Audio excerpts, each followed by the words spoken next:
Satu mata pelajaran hitung-hitungan, dikasih soal, dihitung sama beliau berapa detik bisa menjawab.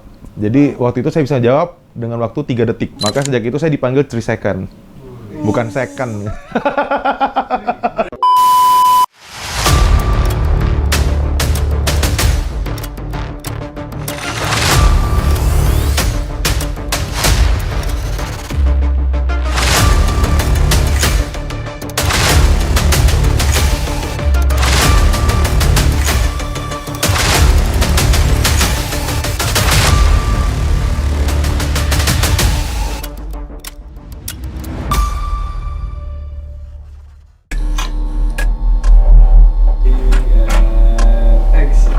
Halo kawan Richie, balik lagi bersama saya Richie Wijaya di channel YouTube-nya Richie Wijaya. Dan kali ini masuk kepada segmen My Story. Dan sekali lagi ini cerita mengenai cerita hidup saya yang semoga bisa memberikan inspirasi atau sekedar menjadi hiburan buat teman-teman semuanya. Kali ini temanya apa? Kaitannya dengan apa? Masa-masa sekolah. Masa-masa sekolah. Berapa tahun yang lalu ya? Rencananya juga tahun ini insya Allah kalau ada rezekinya dan memang sudah menjadi ketetapan takdirnya akan lanjut S3. Amin. Nah, baik, mari kita flashback terkait dengan masa-masa sekolah. Pertanyaan pertama. Mulai ya. Apa yang ada di pikiran Richie saat pertama kali mendengar kata sekolah?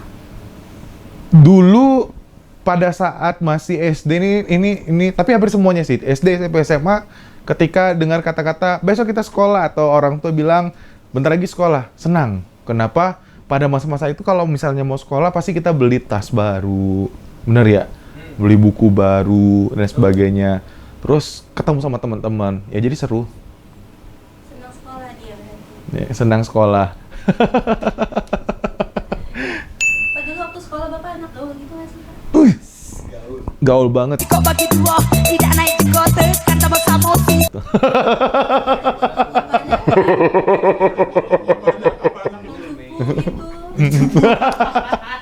Nggak tahu ya, gaul dan cupunya itu indikator seperti apa. Yang pastinya kalau dibilang teman-teman, saya dari dulu memang tipikalnya itu berteman dengan siapa saja.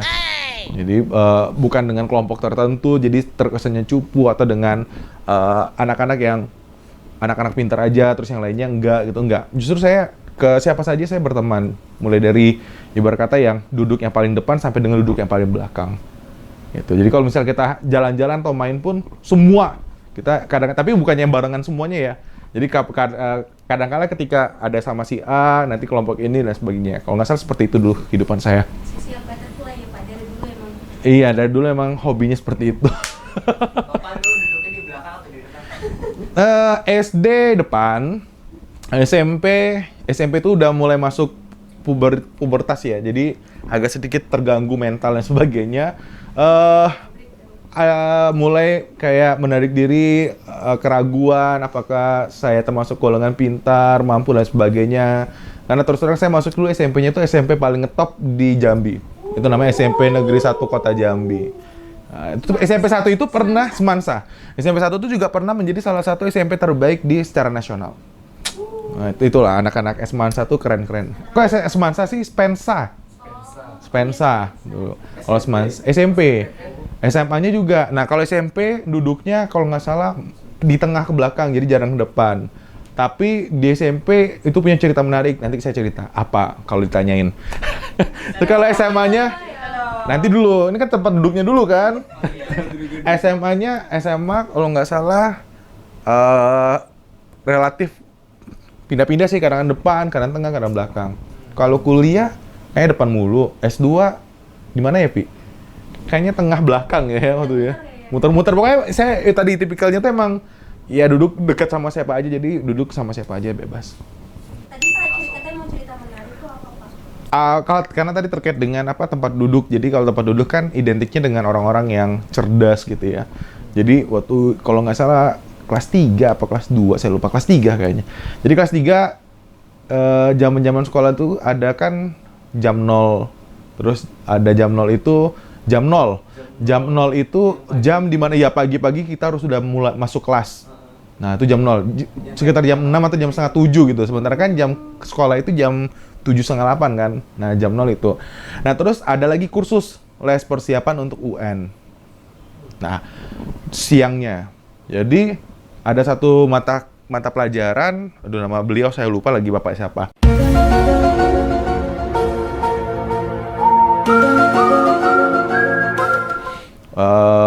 Hitung-hitungan. Jadi dikasih soal, dihitung sama beliau berapa detik bisa menjawab. Jadi waktu itu saya bisa jawab dengan waktu 3 detik. Maka sejak itu saya dipanggil 3 second. Bukan second. Nama brand treat gitu ya. Tapi semenjak itu ya, makanya jadinya orang-orang ada yang tahu dan cukup waktu itu cukup rame ya karena bisa mengerjakan soal dalam waktu 3 detik. Jadi dikasih soal di papan tulis, "Ayo coba selesaikan." Tup.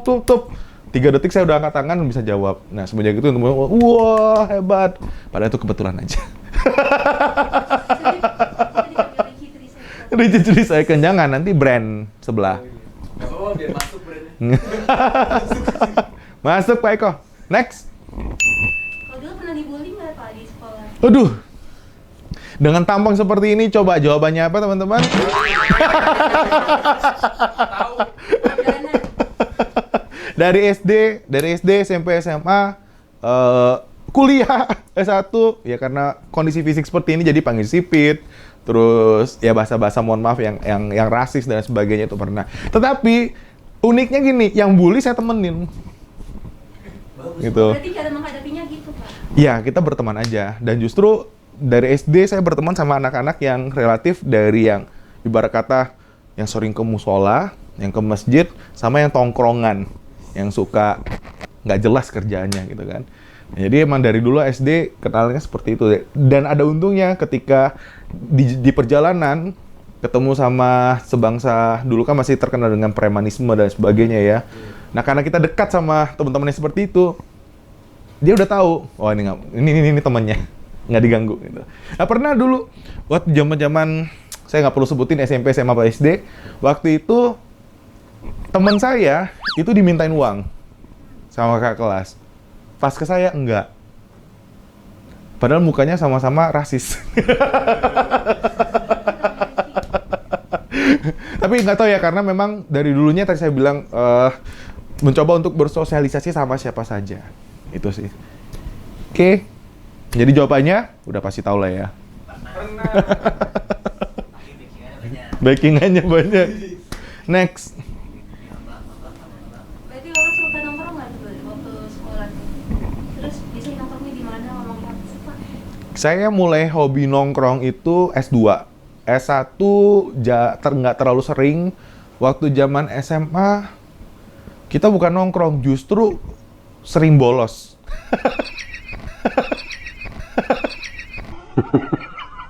Enggak, maksudnya bolosnya bukan bolos nggak ada kerjaan ya. Jadi dulu kan ikut bukan ke OSIS-nya, tapi di salah satu boleh dibilang kayak departemen bisnis pula untuk unit seni budaya. Ekskul Pak. Ekskul pokoknya, tapi di luar OSIS. Tapi di bawah apa sih? Koordinasinya itu tetap di bawah OSIS. Dulu namanya komisi atau apa ya? Komisi ya? Atau kabit ya? Saya lupa. Pokoknya 8 terkait dengan seni budaya. Komisi. Nah, pokoknya intinya saya nggak masuk ke dalam komisi tersebut. Terus tiba-tiba saya ada pemilihan namanya saya ingat Best Bengkel Seni Semansa waktu zaman SMA. Nah, jadi di sana saya jadi ketuanya. Lalu terlibat dalam kegiatan-kegiatan ekskul. Nah, setelah terlibat dalam kegiatan ekskul, banyaklah tuh yang namanya sering bolos. Alasannya nyari sponsor lah. Terus nyoba untuk cari kerja sama, mikirin acara dan sebagainya gitu. Jadi nongkrongnya seperti itu, produktif. Tapi keseringan nongkrongnya setelah S2. S1 udah pasti nggak bisa. Itu bisa tanya sama teman-teman yang di S1. Saya mungkin paling jarang untuk nongkrong karena ketika dinyatakan pulang jam berapa, saya harus nyampe rumah di jam segitu, nggak boleh lewat. Gitu teman-teman. Berarti biasanya ngomongin apa Pak kalau pas nongkrong gitu? Kalau S2?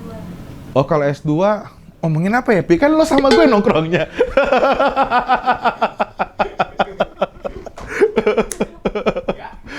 Kita nongkrongnya biasa ngomongin masalah tugas, itu tugas, terus biasanya ngomongin pekerjaan masing-masing, cerita, curhat gitu ya. Karena dulu tuh ada yang kita bengkir, paling banyak bengkir ya dulu Vi ya. Paling banyak bengkir, sisanya kayak ada di apa sih project itu ada, terus akuntan ya, kantor akuntan publik itu ada. Jadi suka cerita masalah pekerjaan masing-masing, curhat, terus kadang-kadang cerita yuk liburan yuk, tapi nggak pernah terrealisasi gitu. Ya gitu-gitulah tongkrongannya. Iya. Kapan kita liburan? Kerja, kuliah ya, dan sebagainya. Ayo nanya apa lagi? Tadi kan pernah dibully. Heeh. Kalau ngebully balik pernah nggak? Ya. Tunggu dulu, harus diingat-ingat dulu ya. Oh, ngospek pernah kan ketika juga punya jabatan di SMA, itu pasti kita akan menjadi cutting yang ngospek adik-adiknya kan. Tapi saya nggak tahu apakah itu masuk ke dalam ranah bully atau tidak gitu. Mudah-mudahan sih tidak. Sebenarnya sih iya. Jadi ya termasuk kayak apa namanya seperti kayak menggertak gitu kan, kayak tegas gitu. Itu pernah dilakukan itu. Tapi ya itu adalah itu memang tidak baik. Makanya sekarang saya mencoba untuk menetralkan, janganlah dilakukan hal seperti itu. Bener. Next. Pak, ada guru yang paling ini nggak Pak, membekas waktu ngajar dulu waktu sekolah? Yang apa ya, mungkin ada ajarannya dia yang sampai sekarang malah Sesat. Oh bukan. masih pelajaran yang dipakai sampai sekarang. Banyak. Dan hidup ya. Banyak, mau guru SD, SMP, SMA sampai dengan kuliah, banyak sekali yang menurut saya berkesan. Kalau di kuliah itu ada namanya Pak Zulkifli. Beliau adalah juga pembimbing skripsi saya. Halo Pak, kalau Pak kenal, kalau Pak kenal Pak ingat, karena beliau yang ngajarin bagaimana cara berpikir yang taktis, berpikir yang memang harus seorang akademisi berpikir seperti apa, sistematis dan sebagainya. Beliau juga yang ketika saya mencoba untuk menghadapi sidang skripsi, beliau yang ngajak saya sholat. Ayo kita sholat dulu, baru kita sidang. Itu. Jadi so nice. Pokoknya beliau tuh kalau terkenalnya adalah dosen killer. Maaf ya Pak, bukan saya tapi teman-teman. Nah, tetapi tidak bagi saya. Justru beliau sangat baik. Dan masih banyak ya, maksudnya dosen-dosen yang dosen dan guru ya justru kalau saya bilang yang kesannya killer, menurut saya mereka luar biasa baik gitu. Sama kayak di SMA ada namanya Bu Rita. Hai Bu Rita. Bu Rita adalah dosen wali saya di kelas 2. Nah, guru wali saya di kelas 2, guru fisika, mata pelajarannya juga saya, untung dulu nggak ada passing grade ya. Jadi nilai berapapun tetap lulus. Tapi saya senang sama beliau orangnya tegas, beliau orangnya sangat, apa namanya, ketika menerangkan semuanya jelas sekali. Jelas, cuman sayanya saja yang tidak jelas. Gitu. Guru SMP itu namanya saya, mohon maaf, lupa, ada di guru seni, guru apa namanya matematika, sama guru apa ya, saya lupa, ada tapi banyak sekali. SD Pak Helmi wali kelas saya, terus ibu guru olahraga, sama guru seni yang mencemplungkan saya di dunia seni itu beliau. Nama beliau saya lupa, tapi beliau yang waktu itu ingat waktu kelas 4 beliau join ke SD, terus kita udah mulai bikin beraneka ragam kegiatan kesenian, dan di sana saya mulai belajar teater, belajar tari, belajar musik. Jadi banyak sekali kesannya.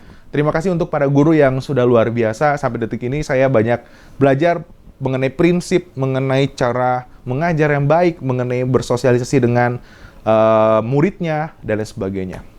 Top. Berarti dari dulu emang pengen jadi guru atau dosen? Enggak.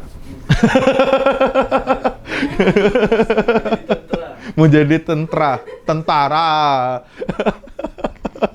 Pengen jadi presiden ya. Enggak, kalau dibilang dari dulu jadi pengen jadi guru atau apa, sebenarnya tidak terbesit untuk ke arah sana sebenarnya gitu. Jadi ya itu muncul saja ada keinginan, dan ternyata sepanjang berjalannya waktu kok saya mulai memantapkan diri untuk menjadi dosen. Karena bebannya menurut saya luar biasa besar kalau untuk menjadi guru dan dosen. Sampai kita juga harus memberikan pembelajaran yang benar, kita juga harus benar duluan. Benar dalam arti kata pemahaman konsep untuk materi dan sebagainya, sehingga bisa kita share kepada rekan-rekan. Gitu. Pak. Sweet. Kan gak ada Ica. Sweet deh, sweet. Oh, iya. Pak, bukan mitos ya. Kalau kata orang SMA itu masa-masa paling indah gitu. Terus itu biasanya di masa-masa itu butuh yang bener-bener support system gitu untuk nemenin hari-hari. Asik. Bapak, itu menurut Bapak gimana? Apa Bapak dulu gitu juga? Terus mantan Bapak ada berapa? Gitu. Pertanyaan macam apakah ini? Sisi edukatifnya yang tadi support system. Emang kepo ya. Sekarang biar imbang. Aduh, kalau support system apa ya? Dari dulu sekolah memang tadi senang gitu ya untuk sekolah, terus juga ingat banget kalau orang tua bilang sekolah yang benar biar jadi orang benar gitu. Biar jadi orang, Pak. Biar jadi orang ya kalau zaman dulu ya, biar jadi orang gitu. Padahal dulunya entah apa, bukan orang. Biar jadi orang. Nah, support sistemnya banyak, ada keluarga, ada sahabat, teman-teman, guru, ya guru juga merupakan support system yang luar biasa karena terus terang di Semansa SMA Negeri 1 salah satu SMA paling keren dan terfavorit di kota Jambi. Guru-gurunya luar biasa mensupport. Jadi kita kalau saya bilang nggak dilepas begitu saja. Kalau misalnya ada kendala atau ada masalah, selalu kita akan coba dibantu. Banyak sekali ya. Saya punya memori yang luar biasa baik di sana. Kalau perihal mantan, Kalau mantan-mantan saya. ayo silakan boleh isi. Bisa komen di bawah ini mantan-mantan silakan. Termasuk yang menyesal. Enggak lah. Enggak. Tapi perihal percintaan, memang tapi benar, bukan mitos sih, tapi memang benar kayaknya masa-masa SMA itu ya masa-masa luar biasa gitu ya. Masa-masa patah hati yang luar biasa, jatuh cinta yang luar biasa, dan lain sebagainya. Jadi masa-masa asmaranya luar biasa gitu. Ya, tapi kalau untuk mantan, kayaknya saya nggak akan buka berapa angkanya.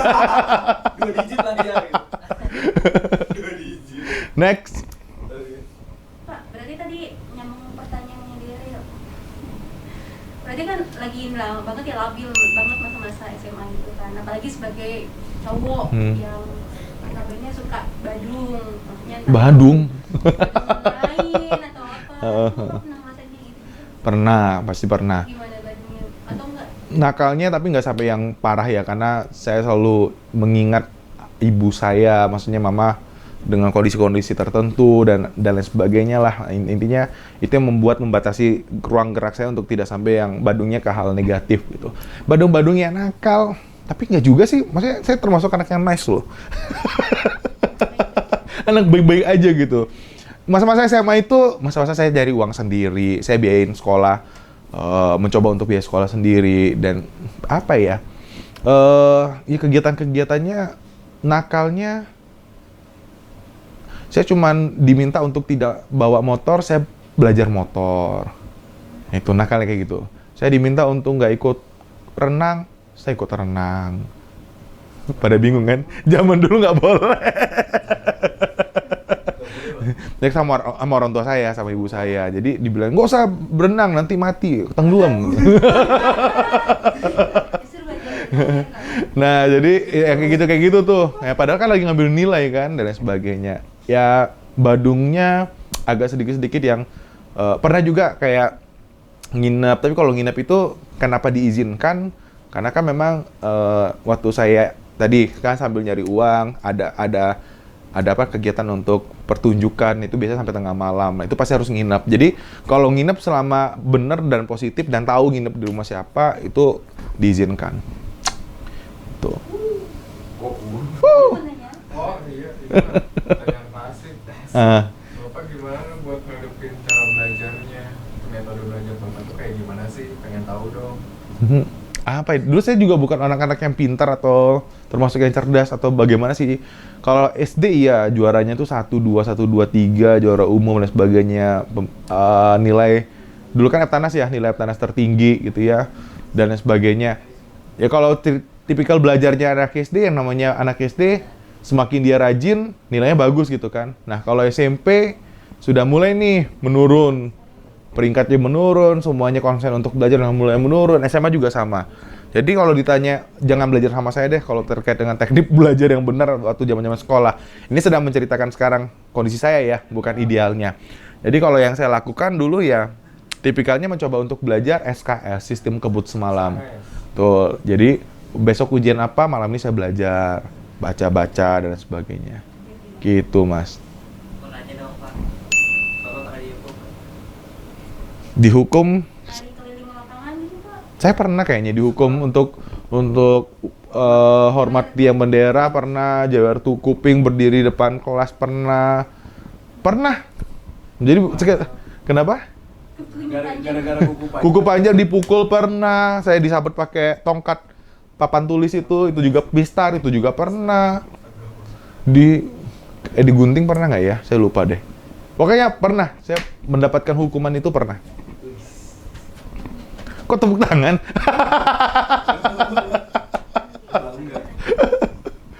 Pak, berarti kan kalau dulu kan banyak itu anak-anak yang dihukum kayak gitu, dipukul pakai misal. Hmm, Cuman sekarang anak-anak yang diperlakukan sama seperti itu tuh malah banyak digantungkan sebagai bullying atau apa, jadi gurunya dilaporin. Menurut Bapak gimana?